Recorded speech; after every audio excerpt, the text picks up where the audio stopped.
And whenever, all right. Good morning, everybody, and welcome to 350 Colorado's Climate Lobby Week training. We have a full agenda today, and we're truly so excited to have you all here on this cozy, snowy Sunday. My name is Chelsea Alexander. I am the Movement Building and Volunteer Director with 350 Colorado. So it's so exciting to have been working on this and seeing all the people from around the state that are showing up to this. And we truly almost have full state representation. So very, very cool thing. Big snaps to that. So yeah, here is our agenda. Like I said, we got a number of things to run through here. And before we're really able to get into anything, we have to take pause and really ground down and center around the kind of work that we want to do. So Contessa can jump to the next slide. So starting with a land acknowledgement. First, let us acknowledge with deep respect that the lands upon which we gather today are the traditional and ancestral homelands of the Ute, Cheyenne, Arapaho, Apache, Comanche, Osage, Kiowa nations and peoples. That we respect the indigenous stewards of this land, past, present, and future, and thank them for generations of caring for these lands, its fresh flowing air and clear waters, and precious living inhabitants, large and small. We remember the painful history of genocide and forced removal under settler colonialism, and commit ourselves to dismantle structures that perpetuate this legacy and the status quo. As these words of acknowledgement are spoken, may they reaffirm the ties of all indigenous peoples of over 48 historic tribes to these unceded lands that we call Colorado. So we can just take a collective pause here to just, again, center around this. Greatly appreciate everybody showing up full-hearted to do this work that's not easy, but is absolutely worth it. So thank you. And I will pass it over to Micah. Hey everybody, thanks Chelsea, and thanks everybody so much for joining us here today for, I believe this is our 7th annual Climate Week Lobby Day, so Lobby Week training. It used to be Lobby Day, now we've expanded it over last year and this year to a Lobby Week, so we'd have more time to do like the online meetings with all of our legislators. But thank you all so much for attending the training. And I just want to give a quick shout out to Chelsea and everyone, Contessa and Kate and Giselle and just Brent, everyone who put so many, I mean, I'm not going to remember everybody's names who's put so much into this, but maybe Chelsea can tell us at the end. But I just want to give a big shout out because I know this has been months of preparation, and thank you all so much for doing this, putting this together for everybody. And thanks to everybody who's attending and helping to make your voices heard at the legislature this week, because we just, we know that the climate crisis, unfortunately, time is only getting tighter all the time to prevent the worst impacts. And the longer we wait, the more CO2 and other greenhouse gases accumulate in the atmosphere, the worse the problem gets. So it's absolutely critical at this point that we have as many people like all of you who are out there willing to go and speak with your legislators and to let them know that this is the top issue for you. And it's something that we need them to act on as rapidly as possible. So I just want to say a huge thanks to all of you for being here today. So I just wanted to tell you, in case you're new to 350 Colorado, a little bit about our organization. I founded this organization along with dozens of other leaders from around the state in 2013 to work locally to build a powerful grassroots movement to solve the climate crisis and to transition to a sustainable future. So we're a statewide organization. If you want to go to the next slide, Tessa. So we have really 3 overarching goals. Our biggest and most important, I'd say, that underpins everything else we do is to build a powerful grassroots movement. We believe it's going to take a super powerful movement to create the kind of transition and change that we know is necessary, because fossil fuels are part of pretty much every part of our society. And although renewable energy has now gotten to cost parity and it's increasing every day, there's still a lot of powerful players out there trying to keep the status quo as it is. So that's continuing to be a huge part of everything we do, is to build this powerful grassroots movement demanding change. And secondly, we are working to keep fossil fuels in the ground, from coal to, certainly here in Colorado, oil and gas has become, with fracking, a huge issue that we've been focused on, and even looking at tar sands and fighting pipelines nationally. And then thirdly is promoting just climate solutions, because we don't want to only say no to the things we don't want. We also want to make sure that we're saying yes to the kind of future that we do want, and to promote that transition to 100% renewable energy. Next slide, please. So in case you don't know where 350 came from, 350, it is the safe upper limit of CO2, carbon dioxide, in the atmosphere. I checked it today, and unfortunately now we're at 419 parts per million, and it's rising 2 to 3 parts per million annually as we continue to burn more and more fossil fuels. And so, of course, that's why we're already seeing really bad impacts across our nation and across our state and across the world. Here in Colorado, I'm sure every one of you has probably experienced some sort of climate impact, from the droughts that have been happening, the terrible wildfires, the flooding that we saw, and all of these 100-year, 1,000-year events just keep happening with more and more frequency, because the dice are loaded, as scientists say, with a warming climate. And so we're going to see more of this here. We're going to see more of it around the world, and unfortunately, the impacts are felt the worst by those who are the least responsible here in our state and around the world as well. So there's a real justice and equity issue that's happening along with the climate crisis that we really need to pay attention to, and make sure that we're promoting solutions that help those who are disproportionately impacted the most. And I just want to stop there now, and before we go on to our star speaker, and just thank you all again so much for being part of this. And we know that the climate crisis, that the impacts are only getting worse with time. And there's more. Even if we stopped all emissions today, there's more warming baked into the situation right now.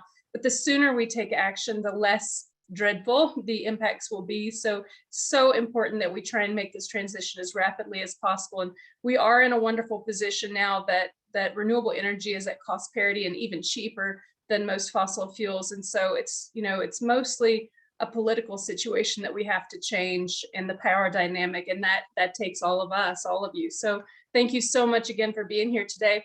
And now I want to go ahead and shift. We want to introduce our star legislator for today, Edie Hooten, who is my representative from the Boulder area, and she's fabulous and has introduced some really important bills, and currently has some which she'll talk about. And I just wanted to give a big shout out of thanks to Edie for being here today and for all of her leadership at our state legislature. Thank you, Edie.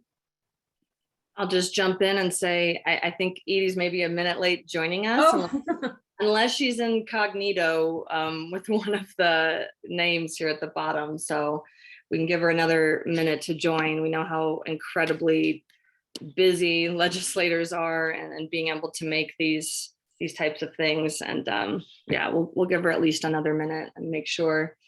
Hopefully nothing came up, nothing urgent to deal with, but. Yeah, she and I texted earlier today, so I know she's planning to be on. So I guess if you want to just go to the next section, I believe Brent was going to give some lobby basics. If you wanted to go and do that part, and we can come back to Edie when she joins. Thanks, Chelsea. That's good. Yeah, so I'm going to try to jump in and go a little out of order. Can everyone hear me? Everyone? Okay, good. Yeah, I'm suffering from a slew of technical issues, so yeah, I'm glad. All right, so yeah, this week, this upcoming week, we're going to have our climate lobby week, and I'm going to go over some basics. This year will be similar to last year, so if you did it with us last year, you do have some experience with how we're going to run this.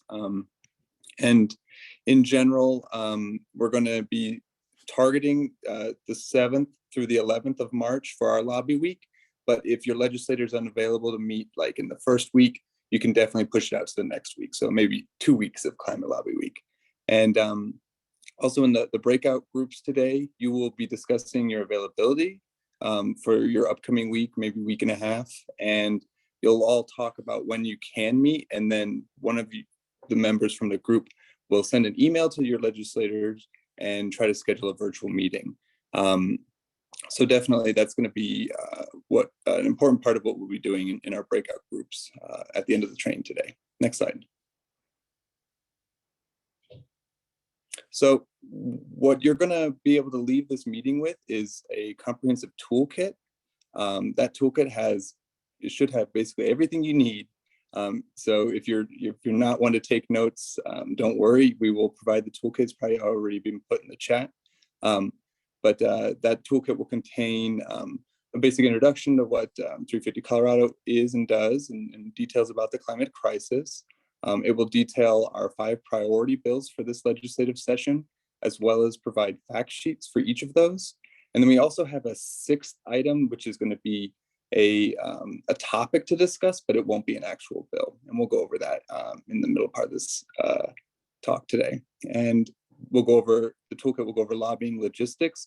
We'll have a bunch of checklists and some sample scripts, so that if you're the first time emailing your legislator or first time trying to call them to schedule a meeting, we've even got a sample script you can use, or you can feel free to do it your own way. And the toolkit will also have a detailed lobbying basics. It'll have what we describe as your story of self. And we think it's a very useful tool for forming those initial relationships with your legislator, not trying to just jump into detailed bills, but just get them to know you. And that story of self and us and now is very effective at forming those bonds. And we'll go over that later in the training as well. Meeting notes and other resources.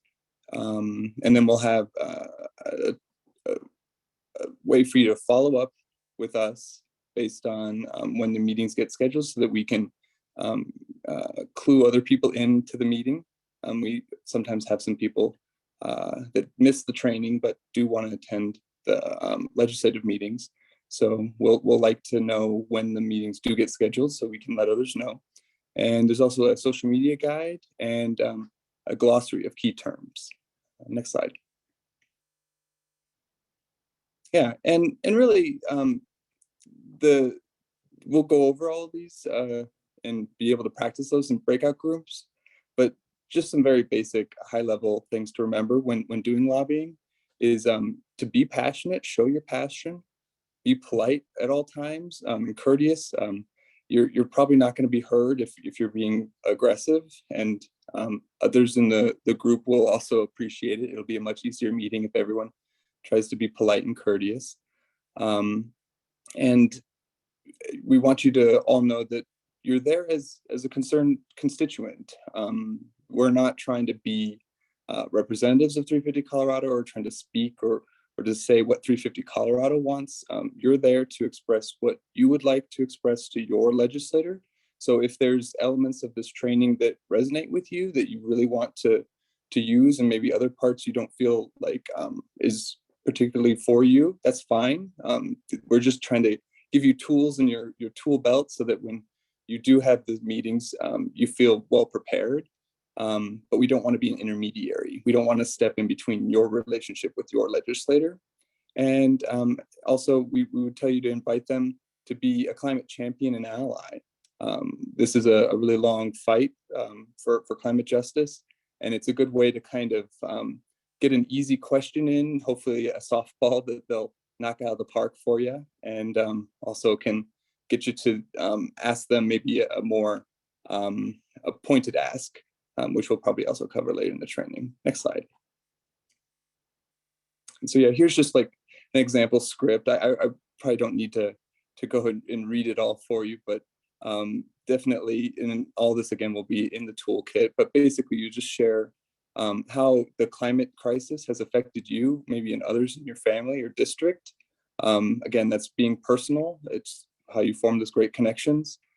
We'll provide an e-packet of all of the fact sheets and all the information on the bills that we have, such that right at the beginning of the meeting, you can put that into the Zoom chat and they can follow along, or at least take that information back with them to their office after the meeting and be able to review it later. You'll also, in the toolkit, there's a script for making a strong ask. So here's an example. Can we count on you to vote in favor of bold action to address the climate crisis and vote yes on all 5 of these climate bills? That's, very pointed, and hopefully you can get a yes, but from experience in the past, the a lot of legislators don't like to commit to saying yes, so be prepared that they might try to just kind of get you to be content with the answer without saying yes or no either way. But it's good to try either way. And definitely at the end, thank your legislator for their time. And it's even great to send a follow-up email with a thank you as well. Next slide. And yeah, we do have some instructions again in the toolkit, and I'll just review them real quick right here about how you would actually go and speak on behalf of a bill. You can do that in person, or you can do it in person, you can do it virtually, or you can submit a written comment. And all three of those options are available through the link. There's the link on the slide here, and then also the link in the toolkit. And there's a form with some options that you'll have to choose. Again, written, in person, or virtual. The virtual is over Zoom.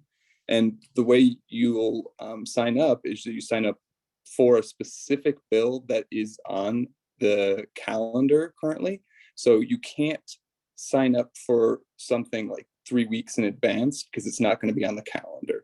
So about a week before the hearing date, the bill will appear on the calendar, and you can also then find it through this form. You can find it by the bill number, you can find it by the legislator, you can find it by the committee that it's in.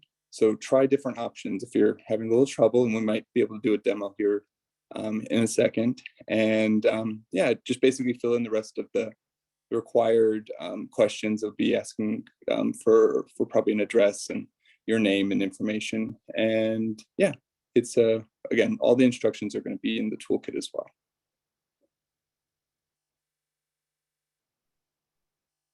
Do we Next maybe slide. have Edie joining in a moment, or worth moving forward into our next slide?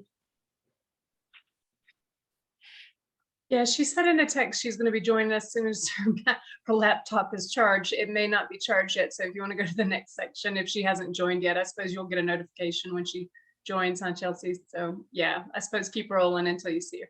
Great. Did you want me to share the web page with the how to sign up for the public testimony? Yeah, if Heidi feels ready to do a little just walk through on that virtual screen. Thank you, Brent, for the overview on the options. Hopefully this will cover us until, yeah, we get to Ms. Hooten. Is this the correct screen? That is, yes. And Heidi can take it away. Yeah, and then actually I'm going to suggest that even before you go to this link, that you just double check your the scheduling by Googling the bill that you're looking for and finding it. So here's an example here of Bill 22-1249. And if you keep scrolling down there, Katessa, we'll see, keep going, upcoming schedule. And it says the committee that it's going to be heard in, and it says what day and time. And quite possibly, you know, that often changes around. So it's a good idea to check back in on that. Then if you go back up to the top of the page there, you'll see committees at the on the toolbar there. And if you click on that, and then you see public testimony, and that button is going to take you to the same page that we were just at. And after that, now that you've made a note what day and time and committee you're looking for, let's go to look at choosing, let's choose remote on Zoom at the bottom on those three options. So you'll see what that's like. And then we're going to choose committee, that top link there, committee and hearing item. So when you look for committee name, you can now choose your committee. And I think it was House Energy and Environment for our bill. And then you can look for a meeting date and time. And I think, what was the time that we saw there? 1:30. Yeah, and then if you look under hearing item, you should find your bill. And is that the one we're looking for? I'm sorry, I can't see. My screen is so small. I can't see on the screen share. Yeah. Is that it? Mm-hmm. Okay. And so then after you select that, you'll fill in all of that information, and you'll get a very helpful email confirming And in the email, it'll give you a lot of helpful links for advice on how to testify and what they're looking for. You'll get the links you need to go to on that day, the Zoom link. And just so you know, there's a time limit of 3 minutes on testimony, so it's a good idea to plan it out.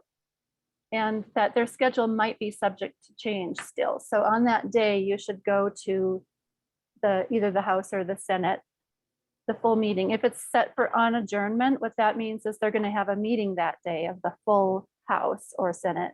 And then when they're done with business, then they go into committee. So it's hard to know exactly what time they finish unless you tune into the proceedings for that day and wait for them to adjourn and then click on your Zoom link. And if it's upon adjournment, otherwise you would just expect it to be at the time that it said 1:30 or. So if anyone has any questions, I'm happy to answer them at this point. Thank you, Heidi. Yeah, appreciate everyone being flexible there, presenters and listeners, and moving around a little bit. It's the part of legislative organizing. But want to, back us up to give a proper warm welcome to Representative Edie Hooten. Welcome and thank you so much for joining us. We're so happy to have you here. I am delighted to be here, and I apologize for being late. What I've seen so far, what Heidi was presenting, is just incredibly important. And when it's my opportunity to speak, I'm happy to embellish.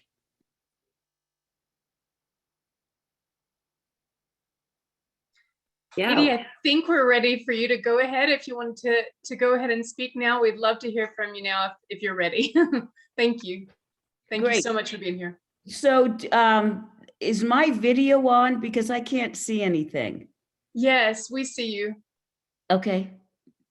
Okay, great. So a couple of things. First of all, what Heidi was sharing with you is very important. Knowing how to participate in a committee meeting process. I highly recommend that before you participate in any committee hearing, that there are two things you should do. And this is just going forward on any legislation. Get to know the legislators who represent you. Get to know your House member, your state House member, and your state senator. You have one of each. And you're also going to want to get to know the committee members. So let's start with your local legislators, because I will tell you, especially during session, we get hundreds of emails a day. And the ones that we can't respond to all of them. So we prioritize emails that come from our constituents. So once you identify your state House member and your state senator, you write to them, you introduce them, and in the first line, you let them know that you're their constituent. Find out what committees they're on. The General Assembly website that Heidi shared with you, that link, you can find out what committees they sit on and what bills they personally are sponsoring and running. You can say a word or two to them about the bills that they're personally sponsoring, and just mention how much you appreciate the work that they're doing, and that the legislation that they're sponsoring, and that you hope at some point when they're back in the district and they have a town hall, that you would like to be able to participate in that town hall. So make sure to get on their newsletter, mailing list. Make sure to friend them on social media, follow them on social media, so you know what they're doing. You are creating an active relationship with them by doing that. And you don't have to communicate a lot, but a little bit over time adds up in their minds to familiarity with you. And that is so important for you to establish that relationship. And then and equally, it's important for you to get to know who their legislative aides are. Some of them work year round, and some of them just work during the session. But make sure when you're reaching out to the office, when you're sending an email, make sure that you mention that you'd like to have a conversation, a brief conversation with their legislative aide. And then you can, once you find out who that is and their contact information, you can just say, this is Micah Parkin, and I'm from Louisville. I am a constituent, and I'd like to have just, some interaction occasionally with Senator Smith. And so I just want to introduce myself to you. And it can be something as simple as that. And then when it comes to legislation that you're following, that you want to advocate for, then that's a good time. As soon as you are interested in the bill and you've got a bill number and you know when the committee hearing is, write an email and to the committee members and let them know that you're very interested in the legislation. Keep it brief about why, and tell them whether or not you support or oppose. And if you have a question about where they stand, or if they're not sure where they are on the bill, if there's something you can do to answer that question for them. We know I'm on the Energy and Environment Committee, and I'm very familiar with people who regularly testify, and all the members on my committee are too. They're interested in environmental issues and energy issues, which is why Micah and Scott and I'm seeing people in the chat, everyone here, Giselle, they're all regular people who show up to testify. And even though it's often it's remotely, it has been since COVID mostly, we know you. And you will get to know us and our personalities. And it's also very interesting to receive an email from a constituent or somebody who regularly testifies at a committee meeting, to get an email from them before the committee meeting and say, I'd be very interested to hear from, like, let's just say XL Energy, because for me, they're always an easy target. Sorry, that was just kind of a joke. But let's just say when XL Energy testifies, I'd be very interested in hearing what they think about or how they're thinking about electrifying transportation sector and building sector and all these different economic sectors, while the fuel mix for electricity generation continues to be heavily dominated by fossil fuels. So, or ask them a question like that. Ask a legislator if they would be willing to pose a question. If you're pretty certain that they support the bill, ask the legislator if they'd be willing to pose a question to the opposition for clarification, if there's a question you have in your mind. I don't want this to be too nuanced, but this allows for more engagement. It gets your questions answered. It's true that normally you get 3 minutes. Often, if we have more than 20 people testifying on a bill, I know our committee chair, Alex Valdez, will limit testimony to 2 minutes. So if I were you, I'd prepare yourself for 2 minutes of testimony. And and then if you get an extra minute, well, it's not hard to fill that time, right? So I'm just going to stop right here and see if anyone's got any questions before I continue.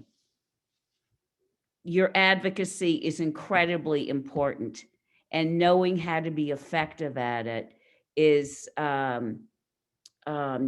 key. And that's developing over time a personal relationship, starting with your local legislators, and then getting to know the members of the House Energy and Environment Committee and the Senate Transportation and Energy Committee. And 350 is brilliant at this, and they're very well known and respected for that reason. Thank you, Edie. Thanks so much. Yeah, we really appreciate all these tips and the great guidance, Edie. Thank you so much for being on for us today. If anybody has any questions for Edie, you could just type it into the chat if you'd like. And maybe Edie, if you can hang on for a couple of minutes and Sure. respond if anybody has questions in the chat.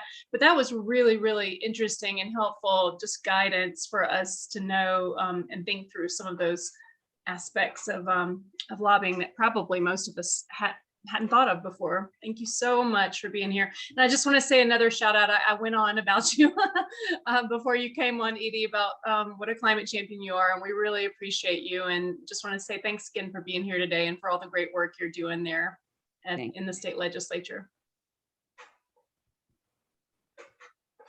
So,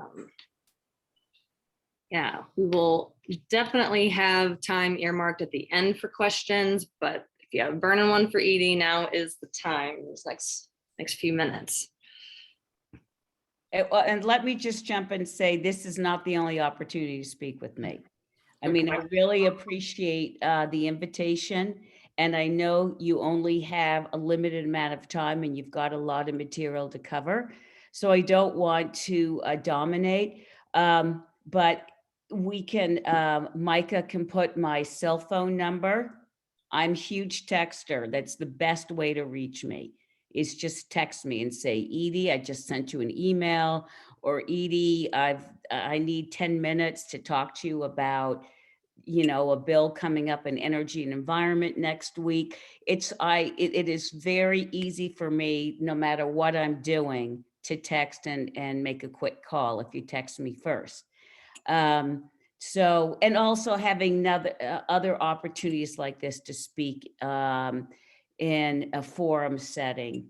But I'm really happy to help you be more effective as advocates, and obviously give you inside tips on, you know, how to get a legislator to respond to an email or to your testimony. So thanks again, and I'll just hang out here if questions arise. That's great. Otherwise, Micah will make sure to share my contact information, and I invite you to reach out to me. It looks like we have maybe 2 or 3 questions, actually. Kate? Oh, I was just going to flag a question in the chat that someone had for Edie about if it's appropriate to reach out to legislators in another state that you aren't registered to vote in if you're interested in a bill in their legislative session. I thought that was an interesting question. Okay, that is a great question. And what I would say to that is be clear that you're from Colorado and that you recognize you're not a constituent, but that you've been following their legislation and you're very supportive of it. And anything that you can do to help them advance the bill, you are offering to do. And you know, there's just not much you can do, but when you are acknowledging a legislator for a bill they've sponsored, or a committee, you know, or the work that they're doing on an issue you care about, if you acknowledge them for that, express appreciation and offer help. It's like any area in our own personal lives, right? Legislators are no different. They respond to appreciation and they respond to an offer for help if something occurs to them that you could do. And a question from Joy, have your hand up.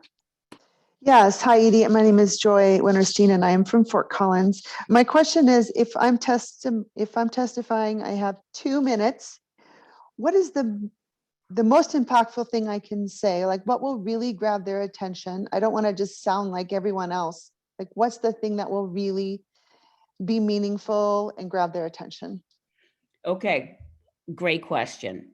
And first of all, this and Micah and Brent and Giselle, they can all guide you through this. Nothing puts a legislator to sleep in a committee meeting more quickly than hearing everyone give almost exactly the same testimony.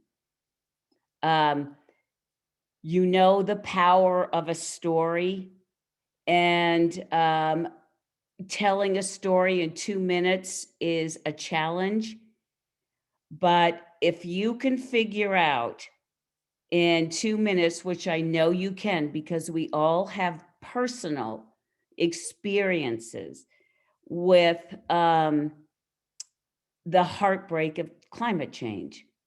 No matter what the issue is, there is something, many things that impact us profoundly, whether it's losing a home in the Marshall Fire, whether it's, you know, having your house flooded from the 2013 flood, or putting up a friend in a house, you know, in your home for 3 months because, you know, I mean, there are just so many stories, but you have your own personal stories.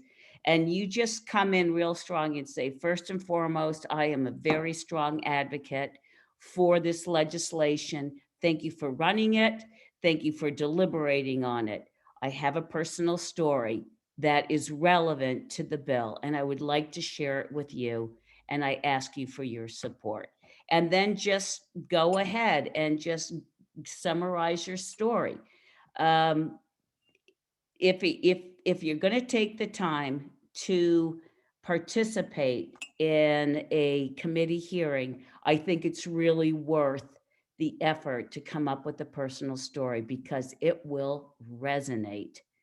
It will resonate with the committee members and it will really grab their interest.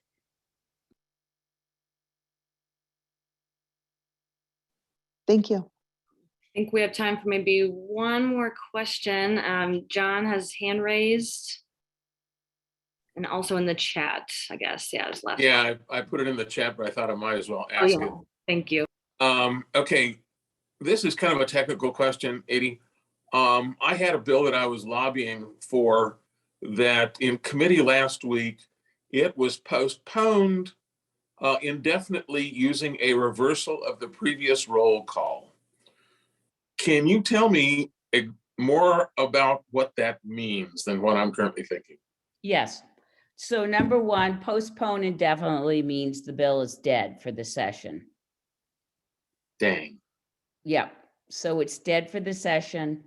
And number two, using the reverse roll call is just, to me, an annoying little procedure that the person making the motion to postpone indefinitely uses for the amusement of other committee members.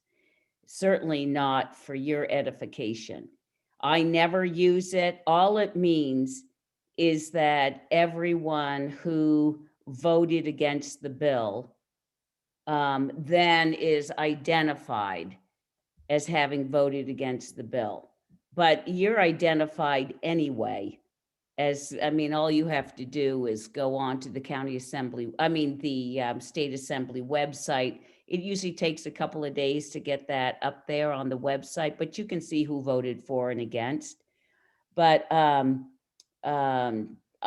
have a jaundiced view of people use that. It's not useful to people who are testifying, and it's just sort of a clever flaunting of what you can say when you're killing someone's bill. And it's sort of sticking it to the, to the bill sponsor. And I don't know how much gravitas it gets you. I would never do it. Well, I noticed someone asked if it was the pollinator bill, and yes, it was. Oh, no. Yes. What Yes. was that? So that didn't come before energy and environment. No, it was the agricultural and natural resources. So there was a lot of hostility there, I guess. Oh my goodness. Who's was it? Kathy Kipp's bill? Kathy Kipp's bill, yes. Oh man. Yeah, I'm bummed. And the I'm majorly- sponsors, like they stripped the part about banning pesticides at schools and camps right from the get-go. Yeah, the amended bill was just horrible. It was just gutted. Okay, so a couple questions. If you want to talk about the bill for a little bit, I leave it up to the forum. We would maybe have to actually move Probably on. don't have time. Okay, so John, if you want to reach out to me, if there are a group of you who want to talk to me about it, we can talk more about this bill. And I'll talk to Kathy too. Ag was probably not a good place for the bill to go. And I can talk about what 2022 looks like for energy and environmental advocacy if you want, but once again, I don't want to take up too much of your time. I'm going to let Chelsea set the agenda, not me. Thank you, John. Yeah, I do think we have to move on just because we have a full agenda, but that is not to diminish just how important and awesome this conversation was and these awesome questions. Gears turning. This is really, really good. Thank you again. If everyone could maybe come off mute for a second and give Edie a big round of applause, or at least show on your screen. Oh, thank you. Very glad to be here. Oh my gosh, thank you all so much. And if you're going to affiliate yourself with any environmental organization, I'm telling you right now, 350.org. Micah, the leadership, you're so well respected. The materials that you produce are absolutely top drawer.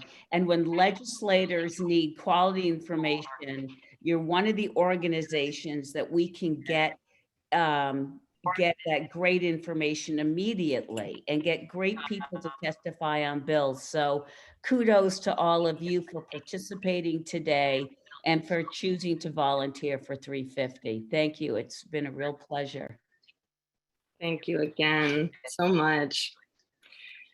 Great. Well, folks, yeah, keep questions that come to you flowing in the chat or reactions. We're going to jump right back in here and see if we can get our time rolling again. And yeah, thank you again for being just flexible. So I will hand it over to superstar volunteer Amy. Well, Edie made my job very easy because she basically offered a masterclass on what we're about to go over, which is our story of self and personal stake. And why this is important is that you don't have to be an expert on all the details, as Edie said, to have a tremendous impact. Some of us are like environmental scientists, gurus, and have all these facts. Some of us don't. Either way, you have power to make change through your story. And so a place to start, and Edie already talked about this, is what is your personal stake? What is your skin in the game? And it can be a personal story. It can be the story of someone you care about, or it could be a value. So real quick example, I have friends who were impacted by the Marshall Fire. So if I was reaching out to my legislator, I could say, you know, I've been walking with my friends who lost their home and it was devastating. And so I really care about these bills because I see how it impacts people. I also happen to be a faith leader. So if my story was that, well, my spirituality or my faith tradition calls me to take care of creation, however you want to do it, all of that works. Let's go ahead and go to the next slide, please. And we've talked about this a couple of times. But when you just have those 2 minutes, you know, when you're doing the legislative committee hearings, maybe you just tell that little nugget.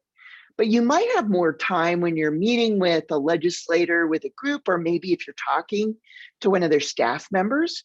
And when you have some more time, something that can help you be effective is to think about how your personal story fits into the larger story, the story of self, which is, you know, what impacts us, the story of us, which talks about the community or state, and the story of now, which is why this is urgent. So again, using an example, using the devastating Marshall Fire, if I was talking maybe to a legislative aide, I might say, you know, my brother's been very impacted by this. I have many friends. And we know that all of us, and you, legislative aide, and your representative that you work for, I know you're working really hard on this, but we know that we're going to get more of these if we don't take action right now. And I have this little piece of paper and this fact, but after hearing my story, I want you to feel how urgent I think this is. And so kind of naturally do it the way that works for you, mixing these together, your story, the story of the community that you're part of, particularly if you're from a community that is not always heard on these issues, your voice is valuable. And then also, why is it urgent right now? Just gives you a very strong base. And all you have to do is, I usually just write a few bullet points, and like for a legislative session, and then I can use those every time I craft testimony if I'm going to testify or do written testimony. Okay, let's go to the next slide, please. So the value of this is, it goes to the very bottom, which is we can argue facts, and we can, well, we shouldn't be arguing facts, but we do sometimes. But your personal experience and your values and the passion and heart that you bring to the story that you share with legislators, people can't argue with it because it is your lived experience and you are an expert in that experience. So, you know, this is a place where you can share your heart, what you're passionate about. And everybody on this call has the ability to do this, because everybody on this call has a story that connects not only to yourself and what you care about, but your local or regional community, and then the well-being of all of us right now. So since Edie went over this so well, I'm going to go ahead and stop. And I think I'm going to be handing this over to Haley, or maybe it's somebody else, but thank you. And I hand it over. I'll just do a quick jump in before Haley, just to say, yeah, we're going to change gears now and start talking about our top bills, our priority bills. And we have 5 and a topic as well, as you see the last item there on the side, COGCC oversight topic. So not a bill, 5 priorities. And yeah, I will now also pass it to Haley to take it from here. Hi all, my name is Haley and I'm presenting on the Electric Grid Resilience and Reliability Roadmap Bill. So what problem does this legislation solve? Well, currently the increasing frequency and severity of climate change related natural disasters enhances grid disruption. So grid resilience, meaning backup electrical power when the grid is down, and grid reliability, meaning consistent delivery of electrical power, must be improved.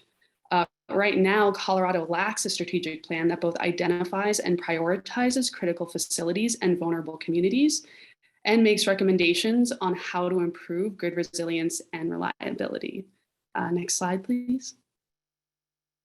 So microgrids would play a large role in this roadmap. And you may be asking yourself, what is a microgrid? Well, a microgrid is a self-sufficient energy system that serves a local area. This locality improves efficiency by preventing electricity from dissipating when traveling long distances, and it can work well with distributed renewable energy sources like wind and solar. Microgrids are able to both connect to the central grid and operate independently. So if the central grid goes down, let's say, and there's a power outage, a microgrid would still be able to operate. For example, the Marshall Fire damaged natural gas infrastructure, which led to rolling blackouts in a number of counties across Colorado. But if these communities had microgrids, then these outages likely wouldn't occur. And those microgrids could even be used to help provide electricity to the central grid if needed. And hospitals and other healthcare facilities are really interested in microgrids for this very reason, so that if there is a problem with the central grid, the hospital is still able to have electricity and care for patients. Next slide, please. So what would this legislation do? So it develops a roadmap by 2025 that involves the Colorado Energy Office, the Department of Local Affairs, and the Colorado Resiliency Office. And they will hold a series of stakeholder meetings with communities. So these communities would include disproportionately impacted communities, microgrid developers, the Public Utilities Commission, labor, and others. It would address microgrids developed by individuals, neighborhoods, communities, and utilities. And it would be technology agnostic, though consideration is given to how microgrids can help Colorado meet its greenhouse gas reduction goals and help transition to renewable energy. So when you meet with your legislator, you'll want to highlight to them that you want grids that use renewable energy and don't run on fossil fuels. It also identifies, next slide, please. Thank you. It also identifies and prioritizes communities at highest risk for natural disasters or grid disruptions, and identifies how microgrids may be able to improve consumer choice, which would allow consumers to choose more renewable energy sources and reduce energy costs. It also will make recommendations on how to support the development of microgrids legislatively, financially, and technologically. So the status of this bill is introduced, and the sponsors are Representative Burnett, Representative Hooten, who is on this call, so thank you for this legislation, and Senator Rankin. And it is set for a hearing on Thursday, March 17th at 1:30 p.m. Thank you, everyone. And I believe the waste diversion team is up next. Yeah, thanks so much, Haley. Hello, everyone. My name is Jenna Lee, and I am a volunteer with 350 Colorado, and I'm also a graduate student in the Masters of the Environment program at CU Boulder. So HB 221159, officially called the Waste Diversion and Circular Economy Development Center, which is quite a mouthful to say. This bill is about creating a circular economy in Colorado and improving domestic supply chains for essential materials by creating the Colorado Circular Economy Development Center. So just to start with some basic background info, what is a circular economy, right? So it's a systems-focused approach that enables resources used in production processes and economic activities to cycle repeatedly. So it's going to be a change to the current model in which natural resources are mined, they're made into products, and then they're landfilled as waste. So a circular economy will reduce pollution, it redesigns materials to be less resource intensive, and it recaptures waste as a feedstock to manufacture new materials and products. So I like to think of circular economies as a system that kind of captures all three of the R's. So it recycles materials back into reusable condition, and then it reduces the dependency on ecosystem services and resources. So win-win-win, right? Next slide, please. Just some quick facts for why this bill and the creation of a developmental center is so important. Colorado lacks local recycling markets for most major recyclable materials. Nearly all the paper, metal, and plastic that Colorado collects for recycling is shipped out of state before being made into new products. So this is a huge lost economic opportunity for the state and a problem a circular economy center will help solve. The cost of transporting recyclable materials creates a huge burden on local communities, especially in rural areas, and is a real obstacle to expanding recycling programs around the state. And this might come as a shock to you all, because it was to me. Colorado has one of the lowest recycling rates in the country. Last Colorado recycled and composted only 15% of our municipal solid waste in 2020, which is less than half the national average of 32% and far below the statewide goal of 28% by 2021. Next slide. So the benefits, there are so many benefits. And do not worry about memorizing this. All this information will be provided to you in your toolkit.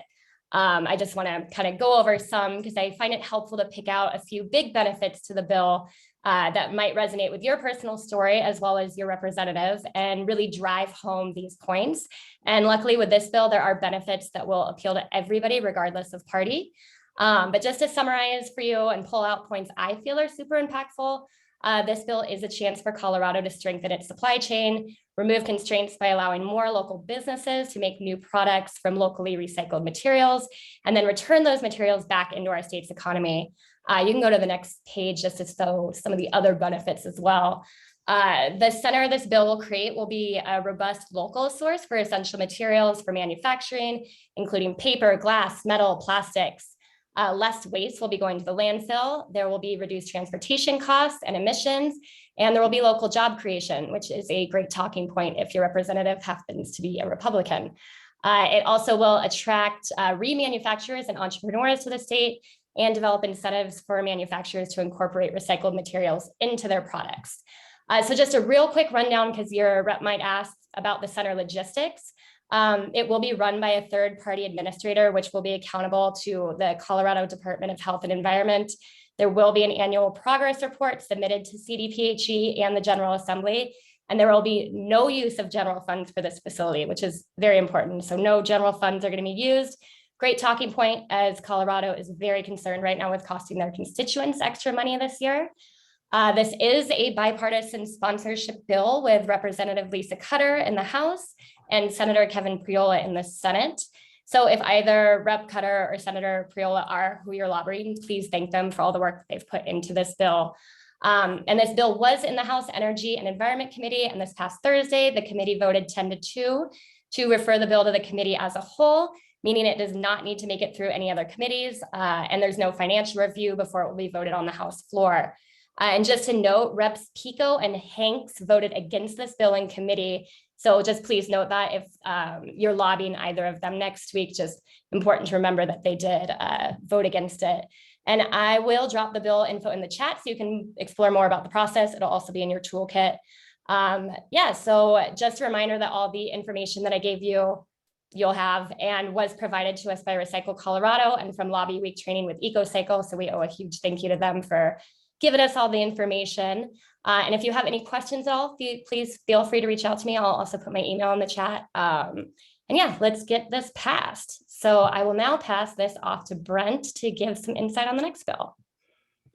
Yeah, thank you, Jenna Lee. And yeah, as Jenna Lee said, this next bill is House Bill 22-1244, and it's titled Public Protections from Toxic Air Contaminants. So similar format. Ask the first question, what problem does this legislation solve? Basically, toxic air contaminants pose very serious health risks. They, depending on the pollutant, can cause cancer, harm to the nervous system and brain, birth defects, impaired lung function, cardiovascular system issues, reduced fertility, and other issues. So it's a serious issue. And essentially, Coloradans don't have very strong protections that they really do need from toxic pollutants like benzene, formaldehyde, and other air toxics that corporate polluters are pumping into our air. And the problem is particularly problematic for our disproportionately impacted minority communities. Next slide. And further, in 2020 and 2021, Colorado did pass some air toxics regulations. There's the Increased Public Protections Air Toxic Emissions Bill in 2020 and the Regulate Air Toxics Bill in 2021. However, combined, these two laws only cover 3 air toxics and only mandate fence line monitoring at 4 facilities. What Colorado really needs is a state level air toxics program with health-based standards for ambient air concentrations and of these toxic air contaminants. And we need to reduce these toxic pollutions to increase the well-being of our public and public health. And so essentially we need to go beyond just 4 facilities and 3 air toxics and the 6 criteria pollutants covered by the Federal Clean Air Act. Next slide. So what does this legislation do? I'm going to go a little quick through this because it does quite a bit, and I'll leave a little bit of content on the slides. This information is in a fact sheet. So if you miss any part of this, you can find it all there. But basically, It's going to direct the Air Quality Control Commission to conduct some rulemakings. Those rulemakings must establish first a toxic air contaminants list, and then establish health-based ambient air standards or limits for those individual air toxics. And it must do this by January of 2024. And then 3 years later, by July of 2027, it's going to establish a high-risk air toxics contaminants list, where they'll go a little bit more in depth to find the particularly problematic air toxics and set additional regulation. It sets targets to, it is mandating that these targets be protective, they be based on science, and they look at both acute or short-term exposure and chronic or long-term exposure. And yeah, each list will be updated every 5 years. Next slide. Continuing on, it also, this bill will require an annual emissions inventory report from all major sources and synthetic minor sources on the toxic pollutants that they've emitted in the last year. It'll establish an air monitoring program to look for concentrations of air toxics. And the air monitoring program will establish at least 6 long-term monitoring sites in both rural and urban areas throughout the state. And they'll also be issuing an annual report from this monitoring program annually to the General Assembly. Next slide. It also creates a Toxics Air Contaminant Scientific Advisory Board, which is just 3 members of the scientific or professional community with experience in pathology, oncology, epidemiology, or toxicology to advise the Air Quality Control Commission on the 2 lists, the toxic air contaminants and the high-risk toxic air contaminants, and what health-based standards we should establish for those. It also requires an analysis of the impacts of contaminants from these point sources, these major sources and minor synthetic sources. And the division may ultimately only approve an application for an air pollution permit if it determines that the concentrations of air toxics in the ambient air will not exceed health-based standards by approving that permit. Next slide. Finally, it'll also allow the division to reopen existing air pollution permits and require an analysis be done, similar to the previous. And if the division determines that the point source of emissions is contributing too much to toxic air contaminants in the ambient air, the division may require a decrease or cessation of the emissions over the shortest applicable period until the health-based standards can be met. So we can actually potentially ramp down some of the biggest offenders if the health-based standards are being exceeded in an area. And the bill is being sponsored by Senators Gonzalez and Representative Gonzalez Gutierrez and Representative Kennedy. The bill has been introduced. It was going to be heard on March 3rd in hearing, but that was postponed. I don't have a date, but for the postponed hearing date, but I expect it within a couple of weeks, and we'll put that on the legislative calendar so everyone can find it. But that's it. Thank you.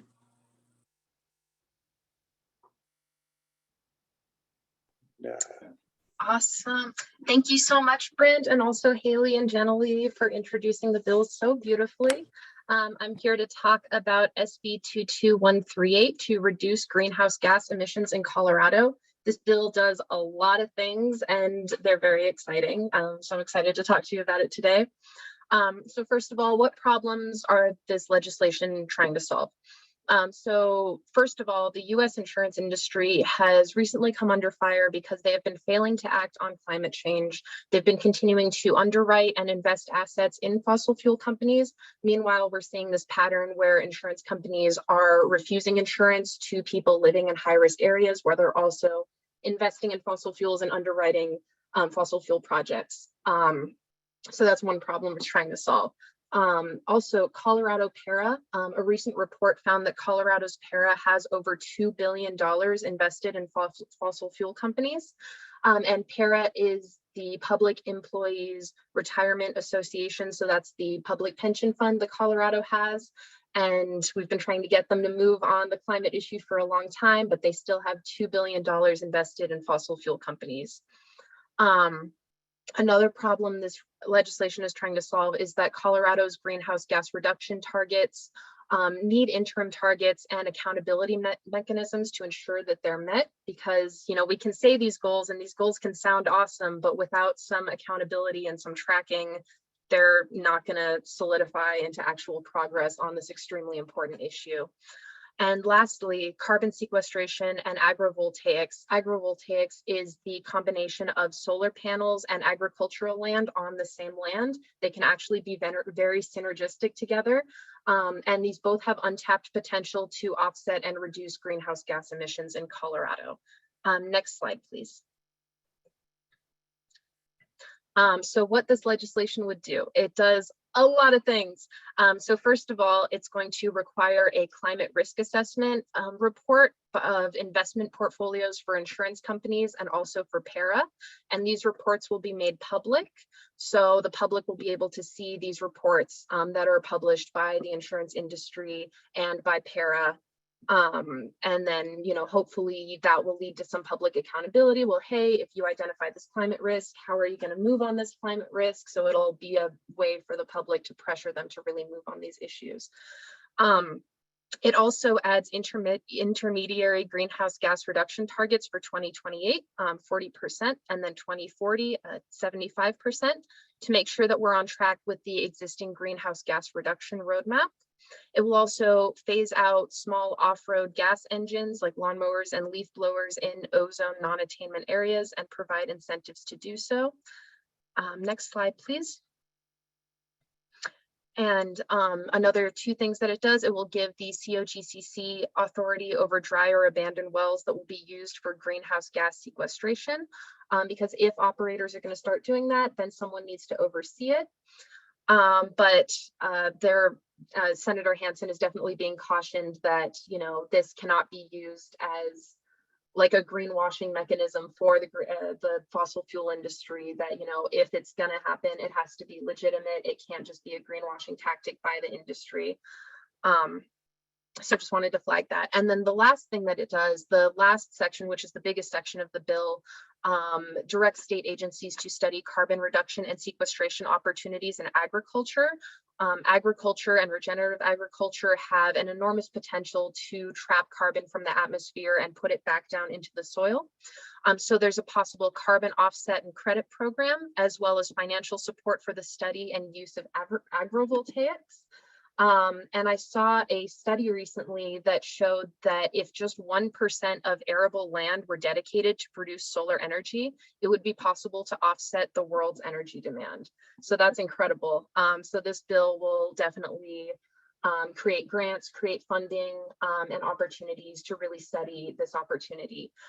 And the bill status, so it was introduced by Senator Hansen and Representative Valdez, and it is set for a committee hearing on Tuesday, March 8th at 2 p.m.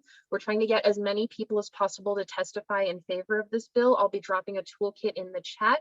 The toolkit has all the information on how to register for public comment, talking points that you can use, and a fact sheet that you can give to legislators. It is really important that we have people speaking on this bill. I would like to say also that if you are a PARA member, if you could specifically speak on the, as a PARA member to PARA, why the climate risk assessment part of it is so important.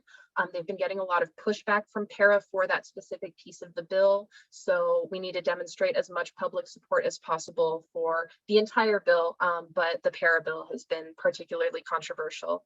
And I will hand it off to Kate, or no, not Kate. Yes, Kate? I think I'm handing it to Kate. You are. You're handing it to me. I just try to have the kids get sent outside, so hopefully you won't hear a ton of thudding like I've been hearing as people are running around my house.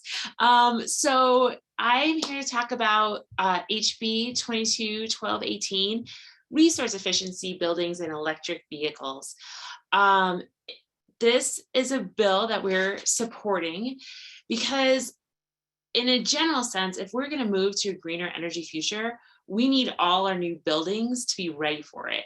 We want architects, the people constructing them to be building buildings, not for the past, but for now and for the future, where we can have more electric vehicles, we can have more solar panels, that sort of thing. So in a nutshell, this bill requires that some new buildings, when they're being designed and constructed, are better prepared for increased electrification. And it relocates existing statutes. So it's not getting rid of anything that's in the law. It's just kind of rearranging some things to require home builders to offer solar, EV charging, electrification options. And there's some specific examples. We can go on to the next slide. They're all in the toolkit and talking points.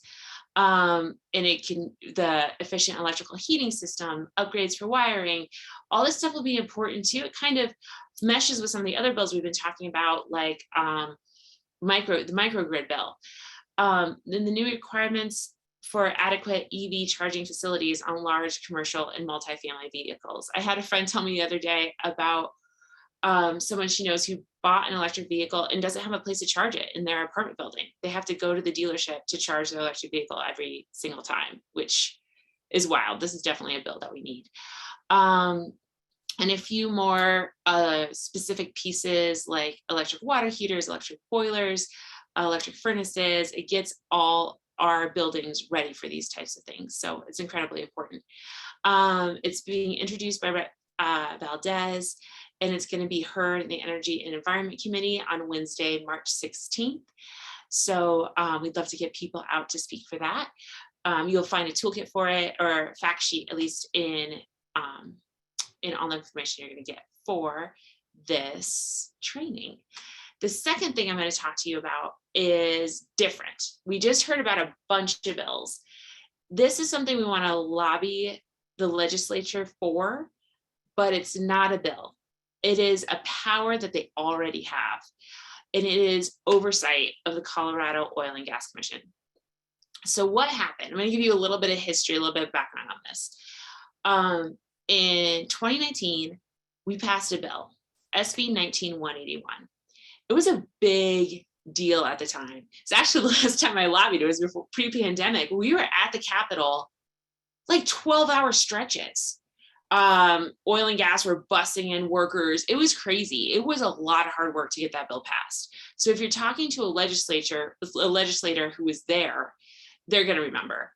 And if you're talking to a legislator who maybe got elected recently, this might be an education for them.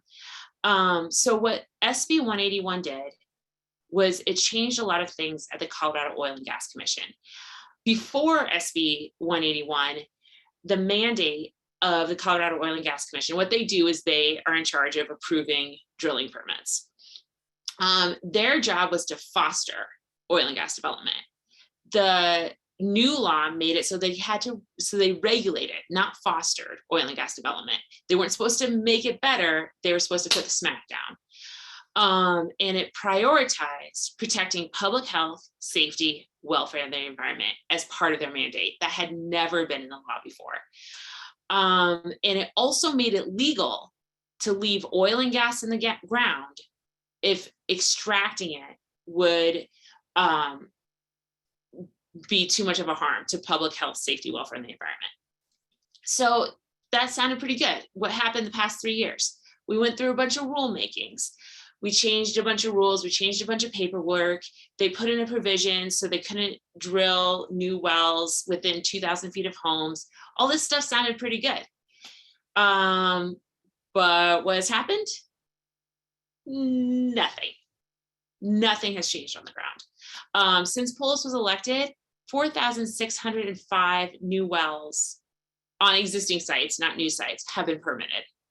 4,605 since Polis's election. And he's the one who signed this bill into law. Can I have the next slide, please? So this, one of the reasons why this legislative oversight is incredibly important is because we need to tell all our legislators, listen, you passed this really good law to protect public health, safety, welfare, and the environment. And the COGCC is not making decisions in the spirit of this law. So you need to use your power of legislative oversight to rein them in. That's the messaging that we want. You guys did a great job. You worked really hard, legislator, senator, representative, but yet they're messing it up. We need to fix it. The Longs Peak Oil and Gas Development Plan is a perfect example of this. They're trying to drill a big hole, new giant fracking pad, and there's like 76 homes within 2,000 feet of it. And all these people are protesting, and it looks like it's going to go through. It hasn't gone through yet, but the COGCC has heard this. So this is exactly the kind of pad that SB 181 was designed to prevent, and it's happening right now. You're seeing it in Erie, all sorts of places. The Longs Peak ones in Firestone. So we can't let the COGCC continue to ignore their legislative mandate. The other piece of it that you could talk to your legislators about is the cumulative impact of all the oil and gas development plans. The COGCC submitted a report about cumulative impacts. But like a lot of words, when the COGCC is talking, it's like they change the meanings. And the cumulative impact report doesn't really look at all the air pollution in a given place. Like, they hate it when you talk about Suncor because it's not a drilling, but the emissions from Suncor impact Adams County, and they should be taking that into consideration when they're approving all these new wells for Adams County. Or the fact that Weld County in general is moving from serious to severe ozone EPA non-attainment. So the COGCC turned in a cumulative impacts report that's woefully inadequate. So they could say, the legislators could say now, we don't have to pass a bill. They could just tell the COGCC, we need a better report. We need more information. You guys aren't doing your job. So this also is kind of like the long game. We do have one bill that could be coming through that would be a COGCC transparency bill, but we need stronger legislation to rein in the COGCC. So if we get our legislators mad at them now, hopefully next time around, we'll get some stronger bills to make them do their job. So if anybody has questions, I'll put my email in the chat because mostly what I do is COGCC stuff and not legislative stuff. So feel free to email me any questions. And you should have 2 fact sheets. One that's talking points. We have a lot of talking points. Choose like 2 that resonate with you. You don't have to remember the whole sheet or anything like that. We have a second one that's a handout for legislators. And I just want to give a huge shout out to Heidi for putting those together for us. So yeah, if anybody has any questions or anything about the bill or oversight, otherwise I will pass it to Chelsea. Thank you so much, Kate, and every single presenter. You all are truly incredible. We're just a few minutes behind, but we have budgeted a hefty Q&A session that we can borrow from just a touch and still not lose out any time on talking. So I'm gonna get right into it. It is time for our breakout rooms and to give folks a chance to meet your constituent neighbors, so to speak. So we have done some pre-sorting according to what you filled out on the registration form. And right, you should have a buddy or more in the breakout room when we do that here in a moment. If you go to your breakout room and you're there for a minute or two and you are by yourself, please come back to the main room. Your buddy may not have made it to the training today, even though they indicated they were. And just as a reminder to folks too, that your entire kind of senatorial legislative group is not all here today. There were a number of people that registered for Climate Lobby Week that did not elect to come to the training, but we will be facilitating email introductions after this training so that everybody is pulled into one space. But at least today you get an opportunity to meet some folks in your group, hopefully. And again, if you indicated that you are not going to be lobbying during Climate Lobby Week, you're just going to stay in the break or the main room with us, and you're welcome to even do some story of self-practice, which I can share more about here in a moment. But if you do not already know who your senator or rep is, please do look that up. We have groups, like I said, pre-sorted, and while you're in these groups, it's important to go ahead and start figuring out who's going to talk about which of these bills, who's going to talk about the COGCC oversight, who can be the person to reach out and set up that meeting with the legislator.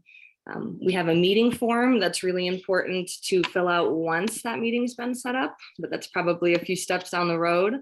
So yeah, let's go ahead and get folks grouped up.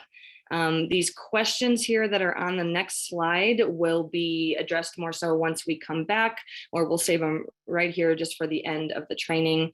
But really excited for y'all to, like I said, meet your constituent neighbors or hang out in the main room with us. So yeah, with that, you should have some tools in the chat to look through as well within your group. We will go ahead and get folks dispersed. So I think. Did everyone get the notification to join a room?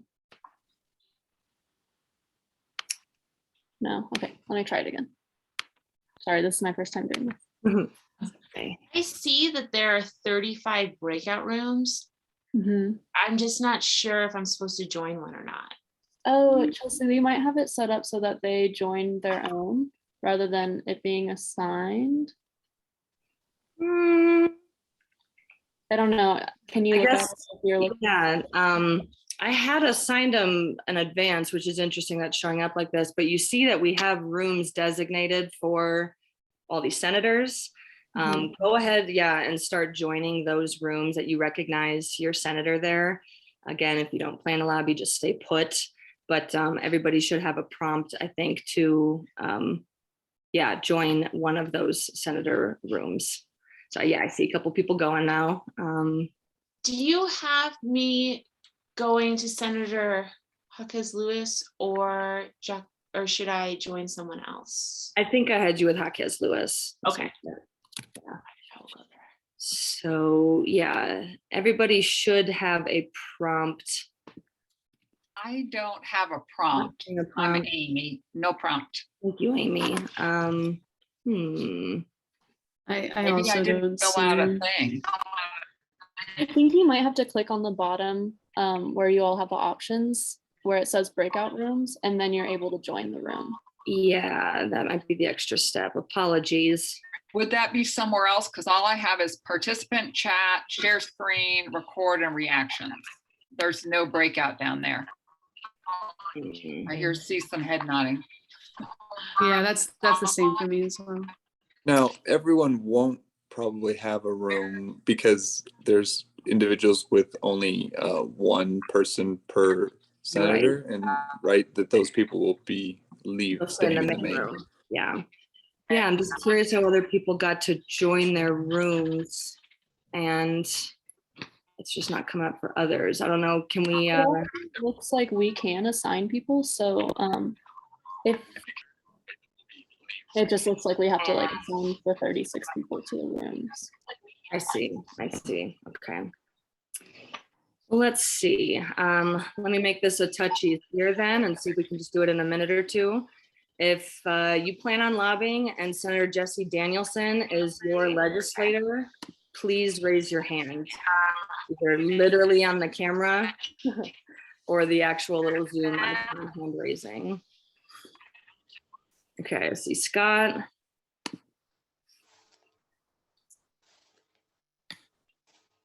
Awesome, I know there's at least a couple more. Darlan, thank you. Like I said, sorry folks, I really thought I had this all sorted before this started, which is why these rooms exist. Thank you, Darlan. Last call for Senator Danielson. Okay, if you have Senator Dennis Heisey, raise your hand. Also, if people want to drop their senator name in the chat too, I can assign the chat people. Thank you, divide and conquer. How about Senator Barbara Kirkmeyer?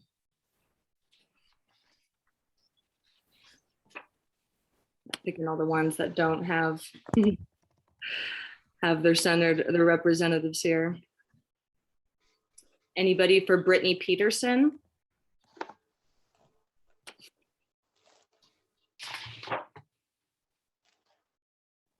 Okay. How about Jeff Bridges, Senator Jeff Bridges? That's me. I'm Jan Brown. Jan Brown, thank you. Okay.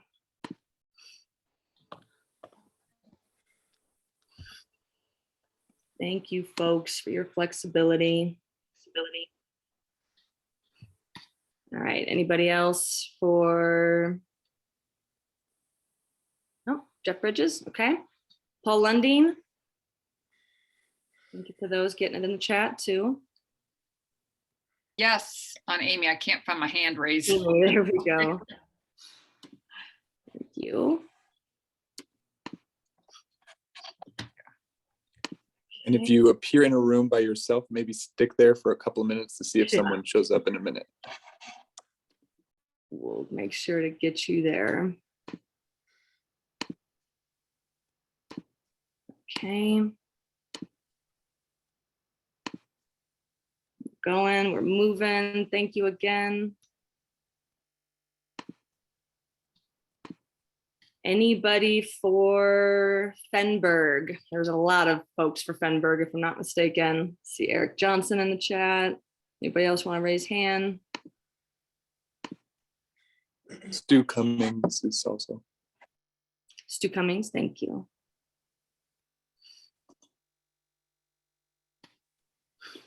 And Elizabeth says she is as well. Okay.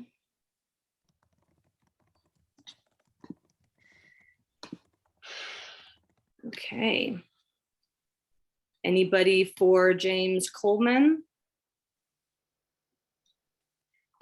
Me, Jenna Lee. Jenna Lee, thank you. Okay.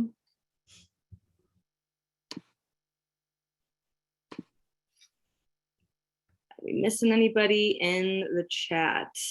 We've gotten almost everybody. I see Nancy for Buckner. Thank you.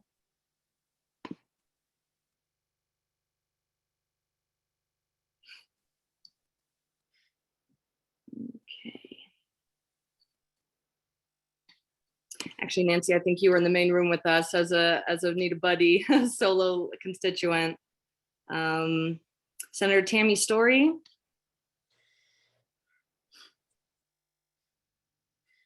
Anybody? And Senator Chris Kolker. We're about through our list here. I could go to Kolker if there's others. No one in Kolker, but I'm glad to put you anywhere, Brent, that you're interested in being. Yeah, well, I just moved, so I'm technically not his anymore, but I know him. Anybody for Senator Robert Rodriguez? Okay. Okay.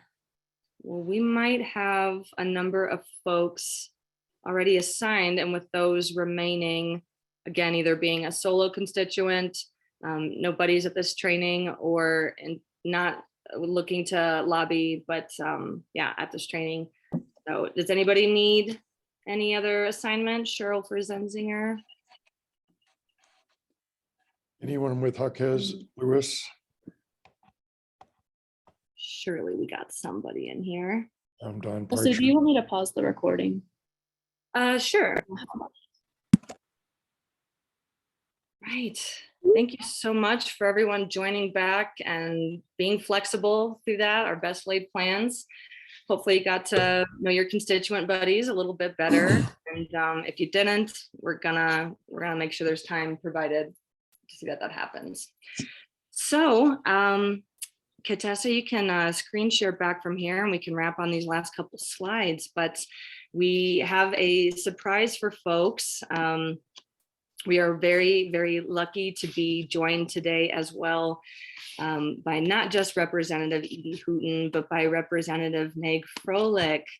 So she is going to be joining us for the Q&A session so that we can continue just to get questions answered, share best tips and practices. Meg, can you hear us okay? Absolutely.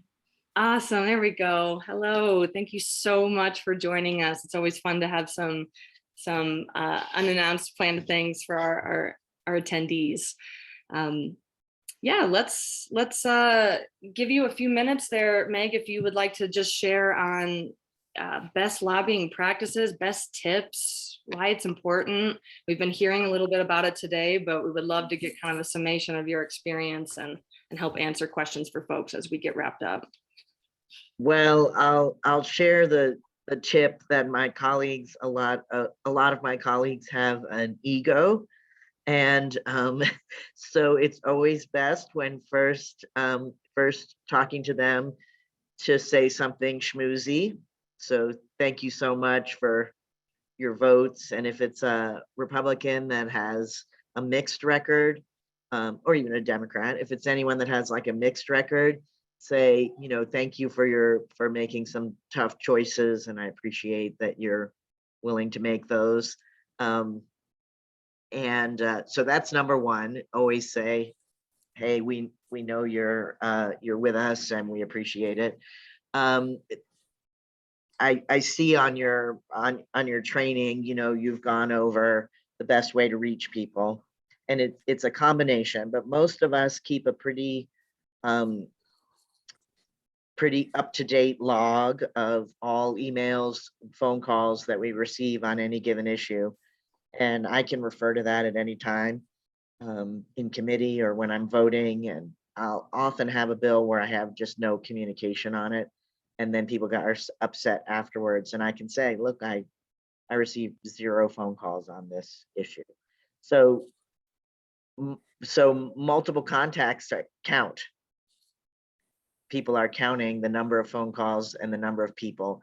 And then of course, not dismissing, but pretty close to dismissing anyone who's not a constituent. And if the question in the chat was if I'm already on record as supporting the bill, or if I'm a person with a pretty good conservation voting record and I have good approval, always nail that down. There's all kinds of crazy things that happen, and you want to get the commitment to the vote. You definitely want to look at who's a co-sponsor of the bill, because a lot of us will join on as a co-sponsor, even if we're not the prime sponsor. And that's sort of another cherry on the sundae you could offer up. Say, we'd love to see you co-sponsor this on third. So and I don't know, Chelsea, sorry if you already went through that, but we have second reading in which we debate the bill, third reading in which we vote on the bill. And on that third reading, after we vote on the bill, there's an option to co-sponsor. And so that's a really great way, especially in an originating chamber, if it starts in the House, to go to the Senate with a solid list of co-sponsors shows great wide support. And of course, anything you can do to even get one vote to make it bipartisan really sways the Senate in particular. House, we have such a wide margin, and I'm sure you went over that, but we're 41 to 24 in the House, but 20 to 15 in the Senate. And they just tend to be a more conservative body. So I should be looking in the chat. That's good to know. So co-sponsors will be listed on the website on a bill if they co-sponsored prior to introduction. And that's rarer because that means you're signing on regardless of amendments, regardless of committee assignment, regardless of timing or anything like that. So that's a super strong commitment. And sometimes for process purposes, bills that are coming to the Energy and Environment Committee that I sit on, or Transportation, Local Government, I sometimes don't want to co-sponsor prior to introduction because I want to stand on the side of having a fair hearing. And I want to listen to the actual committee hearing. And so if I go in having been a co-sponsor, of course, if it's my own bill, that's one thing. But if I go in already signing up to co-sponsor and already committing my vote, I feel like I'm dampening the people of Colorado's opportunity to weigh in and influence me. And I do try really hard in committee to listen to every single person that shows up. So that's the other aspect of lobbying that you guys, did you cover, Chelsea, participating in committee? Not too much, so that's really great. So there's a couple ways that you can chime in committee, and I'm greatly encouraged that we've continued remote participation. So even just listening into committee gives you such a insight into who the players are and where the power is on any given piece of legislation. And also, of course, you're listening to the comments made by and the questions asked by the legislators. And so if you're tracking a bill, you want to listen to that first committee, and you can submit written testimony. If you don't want to testify in front of the committee, you can still submit into the record testimony on a bill. So you can just write out anything really. The other thing to do in your emails is to definitely target those committee members. So, and that if you're writing to the committee as a whole, that is probably the exception to the constituent dismissal rule. So, it's very common to get energy and environment, dear Energy and Environment Committee, this bill is really important to us. I live here and this is why. And that's, as citizen lobbyists, that's another way to have your voice heard. I saw Nancy had a pretty good question in the chat. Should I read it? Yes, well, let me go Yeah. look. Nancy asks, she says, my senator or representative are not listed on the priority bills that 350 is holding up. So she wants to know, is it more helpful to contact her representatives as a constituent or to contact the committee reps that are going to be hearing these bills? Both. If it doesn't make it out of committee, your rep will never get a chance to vote on it. So you do want to make sure that you shore up the Energy and Environment Committee's willingness to pass the bill out of committee. And so then when it gets to the floor, the other thing that people are going to look at is that committee vote. And so was it strictly partisan, or were you able to peel off at least one person and make it bipartisan? And the other people that look at that committee vote very strongly are appropriations. And appropriations is loath to appropriate a bill that didn't have a strong showing in committee. So that can be partisan, but if you lose a Democrat and the vote is, I'm terrible at math. Let's say the bill is 7-4, but you came out of committee 6-5. You're in trouble. Because that's now somebody's taken a pass on that. And of course, we just had I don't know if you guys we just had our pollinator bill not make it out of committee. So Sorry. It's so painful, but some bills, and the other thing is that persistent drumbeat. This year is a tough year. This is our first year in, so let's see, 2016, we had Trump on the ballot. 2018, Trump was in midterms. 2020, Trump was on the ballot. 2022, no Trump. He's polling terribly, even among Republicans, and there's this mass exodus and kind of cheerfulness from across a broad political spectrum. Oh, look, the Republicans are repudiating Trump. In an election scenario, that's actually bad for us because we're not running against him then, and he's such a polarizing figure. So if we're running against a Republican that says, you know what, I'm a moderate and I'm willing to look, I consider myself an environmentalist. If he isn't tied, or he or she is not tied to a more conservative person higher up the ballot, that you can say, oh, well, do you agree with the gubernatorial candidate who has said X, Y, and Z? It's just tougher for us way down the food chain when nobody knows anything about us. And so So I mean, I guess any help you can give on supporting people who do vote. And of course, we want people across the political spectrum. We want Republicans who vote for conservation bills. So I don't know, I just contradicted myself, but but I guess know who you're dealing with, because when I first got involved, I was sent to the Cherry Creek Mall with one of my mentors, Ken Gordon, who's no longer with us. And he said, I want you all to stop 20 people and ask them who their state representative is. And so we did that, and we all came back. We got like 3 people saying Diana DeGette, but pretty much average person in Cherry Creek Mall had no idea who their state representative is. I try to tell my colleagues, just do the work, because nobody knows who you are. You're not famous. Good call to action. It looks like it relates to Will's question in the chat. If it's more important for us to prepare for our meetings and refine our time with our legislators to make a case for the bills we like, or more important to spend time educating our friends and family about a bill and recruiting them to contact their legislator. I think that you guys are doing great work. And so establish that relationship one-on-one with your legislator.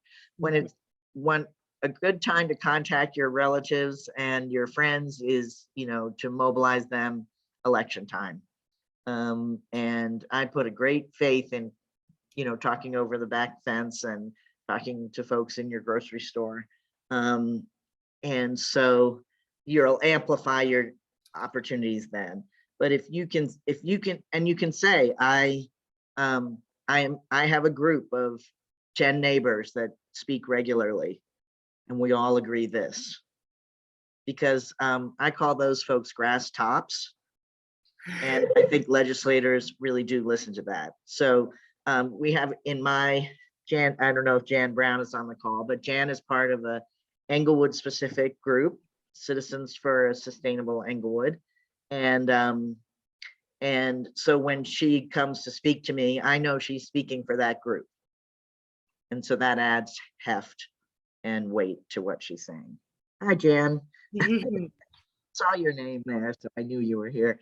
And did I answer the question? Yeah, I think so. These have been really great ones rolling in. Thank you, folks. We also went back to a slide here just to call out some kind of frequently asked questions we've heard in the past. We can either spend some time to answer them if folks are feeling, that they need an answer. Yeah, and some people just won't meet. They just won't. Yeah. I mean, I don't know. If it's not coming to their committee, and a lot of people don't feel comfortable with bills that aren't in their wheelhouse, they'll just say they don't have time, or somehow they won't be available, and then the bill will come forward. So always back things up with a phone call and an email. And again, emphasize that, you're speaking for you, but you also are part of discussions in your neighborhood or your community. Very good point. And we have bulked out answers to these questions here in the toolkit that we'll be sharing with folks either first thing tomorrow or the latest on Tuesday, but our goals tomorrow. We've dropped it in the chat a few times, as well as our fact sheets around the bills, so that you have just hopefully every single tool on your tool belt you need to feel like a confident carpenter and constituent. And can I just say that almost all of us, we love hearing from folks 100 times more than from lobbyists. Excel probably has 20 lobbyists in the building. Oil and gas probably has 30. That's good to know. I just know when I see them coming that it's not going to be a good conversation. And when I see Jan Brown, I'm like, I know I'm going to like what we're talking about. So, we would just prefer to talk to actual constituents and people with lived experience and the paid folks. Yeah, absolutely. The passion and the power of regular, ordinary people trying to change everything, essentially, in some ways. It's inspiring. And it's a power dynamic, and you're trying to you're up against it. But I was just thinking, and I know you guys have to go, but on the pollinator bill, that's for the modern environmental movement, Rachel Carson was the genesis of our movement, and that's about pesticides. And we had to, it's a little before my time, but it's something that I grew up with. And it's, we had to fight and fight and fight to say these pesticides were dangerous. And everyone was nothing to see here, move along. And we're just continuing that fight. There are only new chemicals in the environment and new pesticides to fight against. So this is we're talking in the long haul. But your work is so much appreciated. Thank you. And I just wanted to jump in really quickly. I put it in the chat and wanted everyone to know. I just wanted to give a special shout out to Representative Froelich. She called a meeting a couple of months ago of the Energy and Environment Committee to hear a presentation from us and other members of the Regenerative Recovery Coalition about the need for a just transition phase out of oil and gas and all fossil fuels in Colorado. So I just wanted to give a special thank you to her for doing that. Really appreciate it. We'll get it done, Mike. I don't think this year is just an uphill climb on so many environmental things, and there's a bunch of us who are bummed about it, but we'll keep fighting. Thank you so much. I'm more optimistic about next year. Awesome. Thank you so much. Seriously, if folks want to come off mute and Thank give you for a round having me. of applause. Thank you so much. It takes a village to build the energy, to share the knowledge, to support one another when we're learning new things. Because for folks here, there's some that this is probably your 30 or 40th time lobbying, and for others, it might be your first. And we hope to make a space and continue to hold a space for folks to learn, to ask questions, to reach out and to meet with those legislators and demand bold climate action. So we are going to wrap it up here. We are hoping to have a happy hour debrief towards the end of this month. We will be sharing that date out via email, hopefully in our follow-up, but we may not have that date settled by tomorrow. But either way, you will be getting it from us because we would love to just have some social downtime to actually just hear from folks, talk about what worked well, what didn't, how do we need to re-strategize. Yeah, we'll have some new staff faces to introduce to you, hopefully around that time. So I cannot emphasize enough again how much I appreciate every single person being here, every single staff member and volunteer that took a piece of this, made it their own, ran with it. It does. It takes a village to make these things happen. So I'm just so proud to be a part of this team and to be a part of all these passionate people on this call that want to make a change and are showing up for it on a nice snowy Sunday. So thank you again. We could probably cut our recording there. And if folks want to stay on to ask questions or chat or pair up,